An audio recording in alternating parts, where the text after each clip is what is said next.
Eu gostaria de ler um texto bíblico que se encontra no livro do Gênesis para embasar essa mensagem. Nós vamos ler alguns versículos, começando do 24. A tradução que eu vou usar aqui é a minha Ferreira de Almeida, minha guerreira, sempre está comigo, faz anos que eu tenho essa Bíblia. Nos diz assim o texto bíblico. E disse Deus: produz a terra alma vivente conforme a sua espécie, gados e répteis e bestas feras da terra conforme a sua espécie. E assim foi. E Deus fez das bestas feras da terra conforme a sua espécie, e o gado conforme a sua espécie, e todo réptil conforme a sua espécie. E viu Deus que era bom. E disse Deus: façamos o homem à nossa imagem, conforme a nossa semelhança, e domine sobre os peixes do mar, e sobre as aves dos céus, e o gado, e sobre toda a terra, e sobre todo réptil que se move sobre a terra. E criou Deus o homem à sua imagem. A imagem de Deus o criou, macho e fêmea os criou. E disse Deus, e Deus os abençoou e disse-lhes: frutificai, multiplicai-vos e enchei a terra, e a sujeitai, e a dominai sobre os peixes do mar, e sobre as aves dos céus, e sobre todo o animal que se move sobre a terra. Amém? Vamos fazer uma breve oração, só para que Deus venha falar aos nossos corações. Amém? Senhor, meu Deus e meu Pai, nós somos gratos a Ti, Senhor, por essa oportunidade que o Senhor nos concede, para ouvirmos a Tua Palavra, para sermos edificados pela Tua Palavra, e que na proporção, Senhor, que a Tua Palavra venha a ser ministrada, que ela venha a ser como alimento, Pai, para aquele que está faminto, que ela venha a ser como água para o sedento, e que a Tua Palavra venha nos conscientizar, Senhor, nessa manhã, da necessidade que nós temos de sermos restaurados à imagem de Cristo, Senhor, para que Cristo possa olhar para nós e ver como um espelho a sua imagem refletida na sua igreja nessa manhã. É o que eu te peço, em nome de Jesus. Amém. Eu gostaria de começar essa mensagem com uma reflexão. Se nós somos criados à imagem de Deus, e tudo que Deus faz é bom, por que nós vemos a humanidade cada vez mais distante dos valores e dos princípios estabelecidos por Deus e pela sua palavra? Por que nós vemos tanta desigualdade social, tantas injustiças, tantas guerras, tanto ódio, ausência do amor? O que poderia ter acontecido para que a humanidade tivesse se distanciado tanto de Deus? A melhor forma para nós entendermos um problema é voltando à sua origem. É olhando para a causa raiz do problema. É voltando lá no começo, para que nós venhamos ter uma visão ampla, uma visão que nos dá um entendimento do que houve. E aí nós conseguimos entender o problema. E a Bíblia nos diz que Deus ele nos deu a sua imagem, o homem peca, e Deus ele restaura a sua imagem através de Cristo. A Bíblia vai nos dizer, no livro do Gênesis, que no princípio criou Deus os céus e a terra. E a terra era vazia, sem forma, e havia trevas sobre a face do abismo. O verbo criar, no original hebraico, do capítulo 1, é bara. Esse verbo, ele nos dá o entendimento de algo criado do nada. Algo que, quando você traz existência a algo que não existe. E o interessante é que somente Deus é o sujeito desse verbo. Nenhum outro indivíduo na Bíblia é usado como sujeito para o verbo bara. Porque essa criação é uma criação específica. Ela é atribuída somente a Deus. E quando nós olhamos o livro do Gênesis, nós vemos Deus trazendo à existência as coisas que não existiam. Havia o vazio, havia o silêncio, havia as trevas, e Deus cria o cosmos. E a Bíblia nos diz que Deus disse: haja luz, e houve luz. E Deus viu que a luz era boa, e Deus ele faz a separação entre a luz e as trevas. E Deus dá continuidade à sua obra. A Bíblia vai nos dizer que Deus, Ele cria os luminares, Ele cria o sol como um rei para governar o dia, e Ele cria a lua como uma rainha para governar a noite. E Deus, Ele continua a sua obra. Deus, Ele cria a porção seca, e Ele faz a separação entre a porção seca da porção molhada, da água. E Deus vai chamar a porção seca de terra. E Deus diz para a terra que haja vegetação. E a vegetação começou a crescer. E Deus, Ele ordena aos mares para que produzam peixes, e cada um segundo a sua espécie. E as coisas vão acontecendo. Deus olha para a terra e diz que para a terra produzir animais, e que esses animais se multiplicassem conforme a sua espécie. E isso foi acontecendo.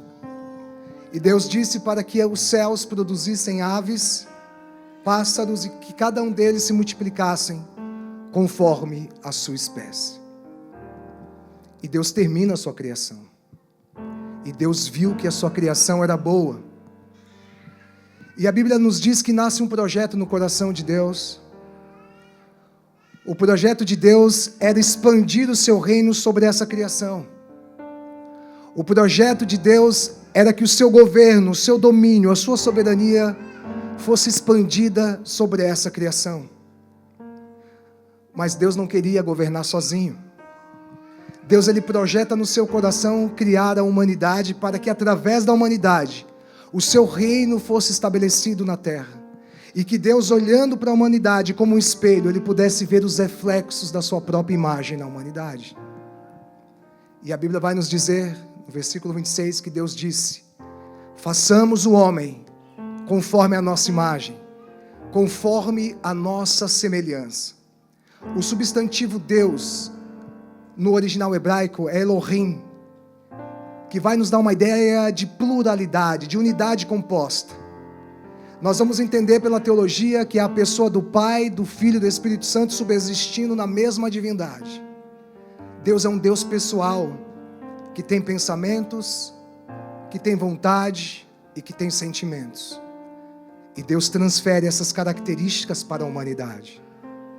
Deus cria o homem com a capacidade de pensar, com a capacidade de ter sentimentos e de ter uma mente consciente para que pudesse tomar as suas próprias decisões. A filosofia vai chamar isso de livre-arbítrio. E Deus forma o homem. E a Bíblia vai nos dizer que Deus sopra nas narinas do homem o fôlego de vida. E o homem passa a ser alma vivente.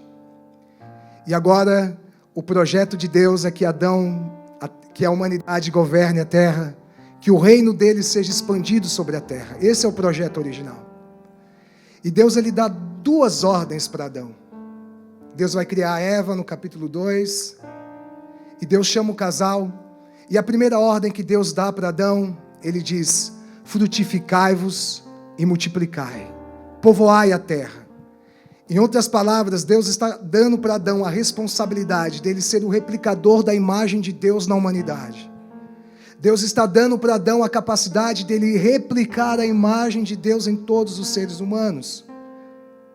Essa é a primeira responsabilidade. A segunda coisa que Deus diz para Adão, Deus traz Adão ao jardim que ele havia plantado. Deus apresenta o jardim do Éden para Adão e diz: Adão, filho, você pode comer de todas as árvores, do fruto de todas as árvores desse jardim. Mas tem uma árvore especial que eu plantei no meio do jardim. Essa árvore é a árvore do conhecimento do bem e do mal.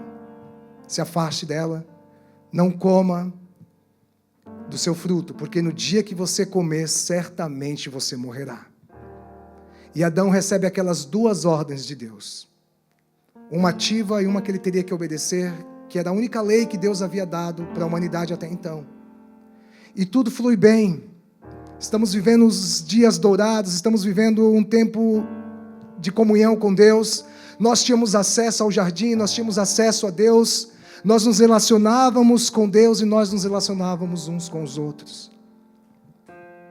Mas, quando nós chegamos no capítulo 3 do livro do Gênesis, nós vemos o capítulo mais triste de toda a história da humanidade. O dia que a maldição caiu sobre o jardim de Adão, e o dia em que o homem teve a imagem de Deus desfigurada na sua vida. A Bíblia vai nos dizer que Eva vai conversar com a serpente ludibria a Eva para comer do fruto do conhecimento do bem e do mal, e a mulher dá ao seu marido aquele fruto, e ali naquele momento há uma ruptura entre Deus e a humanidade. Naquele momento a imagem de Deus não é destruída, mas ela é desconfigurada na humanidade. E a Bíblia vai nos dizer que agora o homem que era filho, foi criado para dominar, agora está sendo dominado pelos seus próprios desejos. O homem que fora criado para ser filho, agora se tornou escravo das suas próprias vontades. E a Bíblia vai nos dizer que Adão foi expulso do jardim. E Adão, ele tinha a responsabilidade de multiplicar a imagem de Deus nos seus descendentes. Mas quando nós lemos o capítulo 5 do livro do Gênesis, Adão já está com seus 135 anos. Nunca é tarde para ser pai, viu? E a Bíblia vai nos dizer que Adão ele tem um filho, chamado Sete. E a Bíblia diz categoricamente que aquele filho não nasceu mais segundo a imagem de Deus, mas ele nasceu segundo a imagem do próprio Adão. Agora Adão, ele está multiplicando não aquilo aquilo que ele foi criado para ser, mas aquilo em que ele se tornou. Uma natureza caída, uma imagem desconfigurada, Adão está passando para os seus filhos. E eu tenho uma notícia que não é muito boa. Todos nós descendemos de Adão.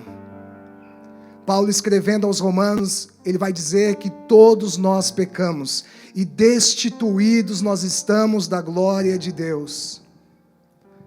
Existe algo ruim dentro de nós. Existe algo animalesco dentro de nós, chamado pecado. Você pode me olhar com esse rostinho de bom menino, você pode me olhar com esse rostinho de bom rapaz, essa pessoa polite, mas é só alguém pisar no nosso calo, é só dar os nossos 5 minutos que a fera que existe dentro de nós vai revelar as suas garras. Nós fazemos coisas que nós sabíamos que não deveríamos fazer, nós falamos coisas que nós sabemos que não deveríamos falar, nós pensamos coisas que nós sabíamos que não deveríamos pensar. E depois que nós fizemos essas coisas, nós perguntamos por que as fizemos. Existe algo ruim dentro de nós. E o problema não é que nós não consigamos fazer o bem. Nós conseguimos fazer o bem. Mas o problema é que nós não conseguimos evitar de fazer o mal, porque nós temos uma natureza caída.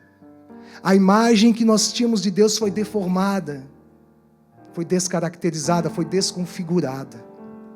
E hoje nós vemos os resultados de um mundo que traz as consequências do pecado. O mundo que nós hoje conhecemos é um mundo que foi infectado pelo pecado. E nós às vezes olhamos um para os outros buscando algum nível de comparação. Poderia estar matando, poderia estar roubando, poderia estar fazendo coisas erradas, mas eu sou igual a você. Nós queremos nos comparar uns aos outros. É aquela síndrome do vendedor de balas do ônibus, né? Poderia estar matando, roubando, mas eu estou aqui vendendo balas.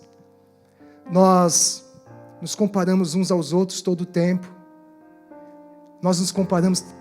Se você está achando que eu sou ruim, eu sou a única pessoa da minha família que vai para a igreja. Se você me acha muito carnal, você precisa conhecer um irmão lá da igreja, aquele ali. Eu estou lendo um livro de Max Lucado, que se chama Ele Escolheu os Escravos. E Max Lucado ele vai trazer um entendimento bem interessante dessa passagem.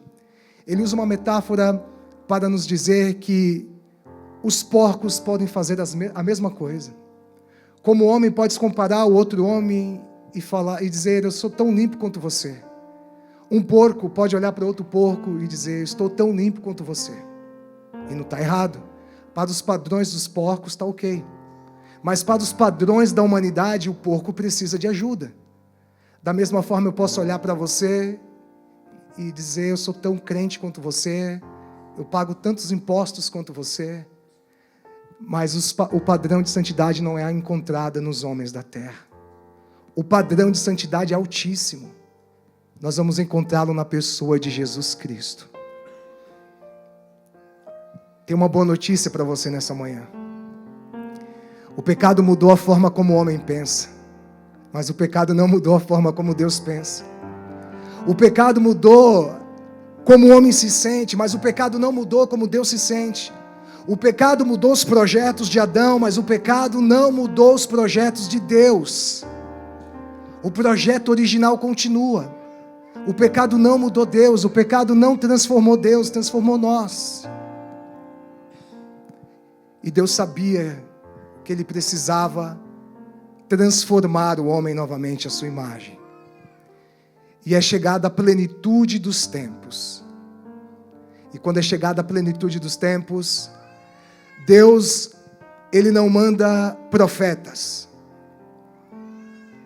Quando é chegada a plenitude do tempo, Deus não manda anjos. Mas quando é chegada a plenitude dos tempos, Deus vem pessoalmente. Um Deus que era tão grande que o universo não poderia comportar a sua presença. Ele se torna tão pequeno a caber no ventre de uma virgem. Um Deus que com seus olhos como chama de fogo contemplava todos os moradores da terra.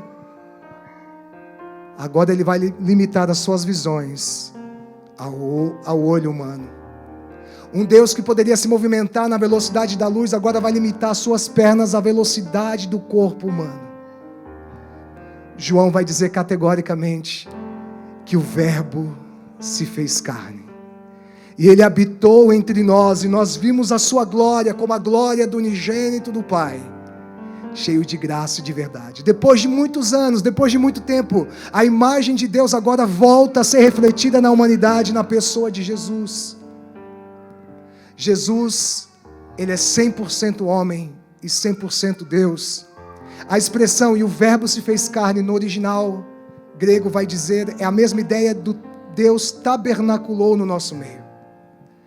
João, ele vai se remeter ao Antigo Testamento, aonde que a nação de Israel caminhava no meio do deserto, e Deus pede para Moisés fazer uma tenda da congregação. E sobre aquela tenda da congregação repousava a glória Shekinah de Deus, e aonde Deus ia, o povo ia.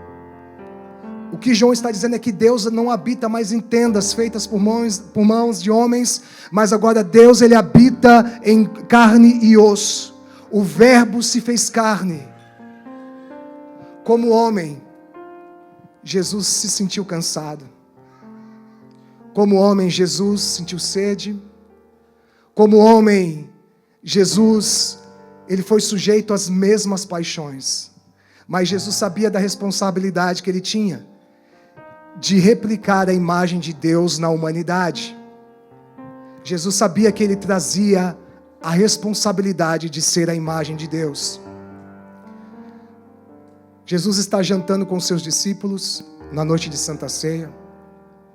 É um dia anterior à sexta-feira da paixão, da crucificação.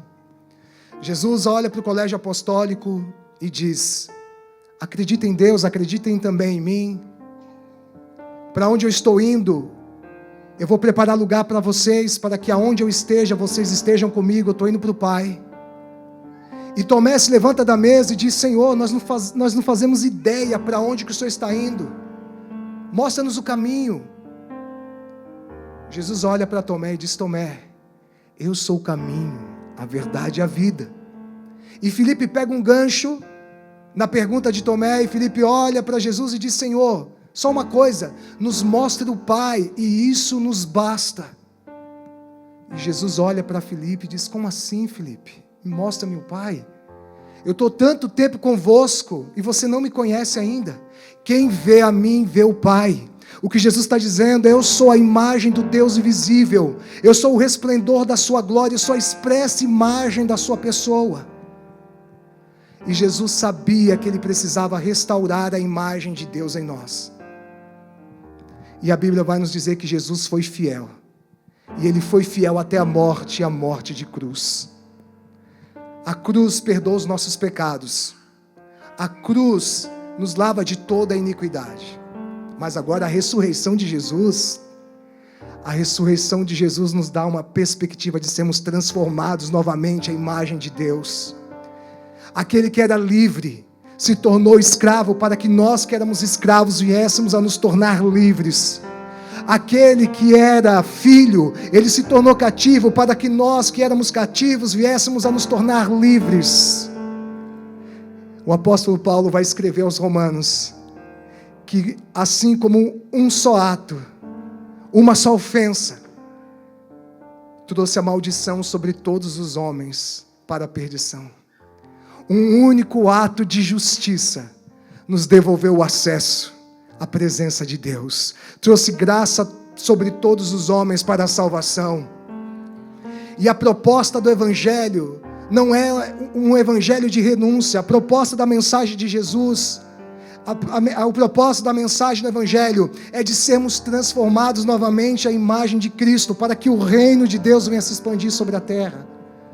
O Evangelho não é sobre aceitação, o Evangelho é sobre renúncia. Tem uma grande falácia que nós temos ouvido, um sofisma de Satanás, que é Deus te aceita do jeito que você é. Mas nós estamos olhando na Bíblia que a imagem de Deus foi deformada. Deus não nos aceita da forma como nós somos. Ele nos recebe. Deus ele não te aceita como mentiroso. Ele te recebe como mentiroso. Mas Ele não te aceita como mentiroso porque Ele não te projetou, Ele não te desenhou para ser mentiroso. Deus te aceita como adúltero.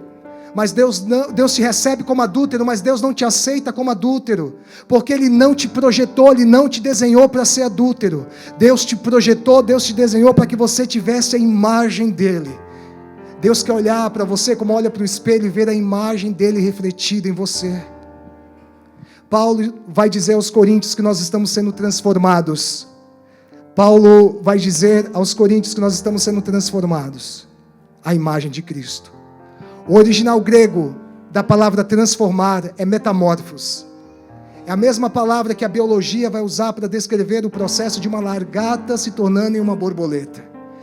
É um processo de transformação da nossa natureza caída, da nossa natureza corrupta, à imagem de Cristo.